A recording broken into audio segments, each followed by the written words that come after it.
Washington ডিসির Kennedy centre for the performing arts থেকে president Donald ট্রাম্পের নাম সরিয়ে ফেলা হয়েছে।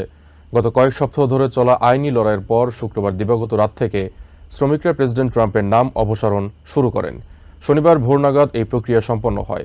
কেনেডি সেন্টার থেকে ট্রাম্পের নাম সরানোর মাধ্যমে দেশের গণতন্ত্র জয়ী হয়েছে বলে মন্তব্য করেছেন হাউস ওভারসাইট কমিটির র্যাঙ্কিং মেম্বার রবার্ট গার্সিয়া।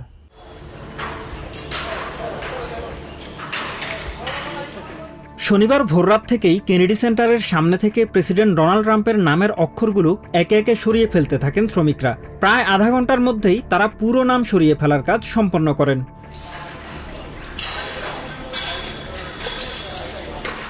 শুক্রবার দিবাগত রাত থেকে প্রেসিডেন্ট ট্রাম্পের নাম সরানোর প্রক্রিয়া শুরু হয়। এ সময় কেনেডি সেন্টারের সম্মুখভাগের ওই অংশটি পুরোপুরি ঢেকে দেন শ্রমিকরা।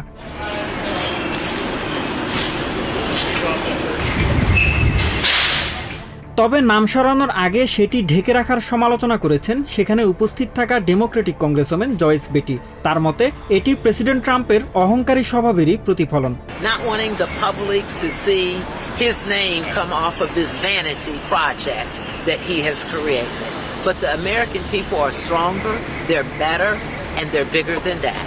এর আগে কংগ্রেসম্যান বেটির মামলার প্রেক্ষিতে 29 মে কেনেডি সেন্টার থেকে প্রেসিডেন্ট ট্রাম্পের নাম সরানোর জন্য সময়সীমা বেঁধে দেয় আদালত। শুক্রবার রাত 12টায় এই সময়সীমা শেষ হওয়ার আগে নাম সরানোর সিদ্ধান্ত স্থগিত চেয়ে আপিল করে ট্রাম্প প্রশাসন। আদালত এই আবেদন প্রত্যাখ্যান করলে বৈরী আবহাওয়ার অজুহাতে প্রশাসন আরও 12 ঘন্টা সময় বাড়িয়ে নেয়। তবে শনিবার দুপুর 12টার মধ্যে নাম অপসারণের প্রক্রিয়া সম্পন্ন করে আদালতকে তা অবহিত করার নির্দেশ দেওয়া হয়।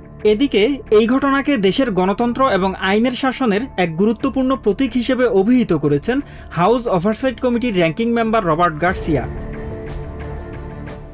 ডেমোক্রেটিক এই কংগ্রেসম্যান মনে করেন এর মাধ্যমে প্রমাণ হয় দেশের আদালতগুলো যথাযথভাবে তাদের কাজ করছে এবং কোনো ব্যক্তি চাইলেই মনগড়া সিদ্ধান্ত নিতে পারেন না। অন্যদিকে নাম অপসারণের এই আইনি প্রক্রিয়ার পাশাপাশি কেনেডি সেন্টারের আর্থিক ব্যবস্থাপনা নিয়েও নতুন করে অস্বচ্ছতার অভিযোগ উঠেছে। এই অভিযোগের বিষয়ে শিগগির তদন্ত শুরু হচ্ছে বলে জানিয়েছেন কংগ্রেসওম্যান এবং কেনেডি সেন্টারের বোর্ড ট্রাস্টি জয়েস বেটি। Mahmudul Hasan, TBN 24 news desk. New York থেকে সম্প্রচারিত TBN 24 টেলিভিশন বিশ্বজুড়ে বাঙালির কণ্ঠস্বর।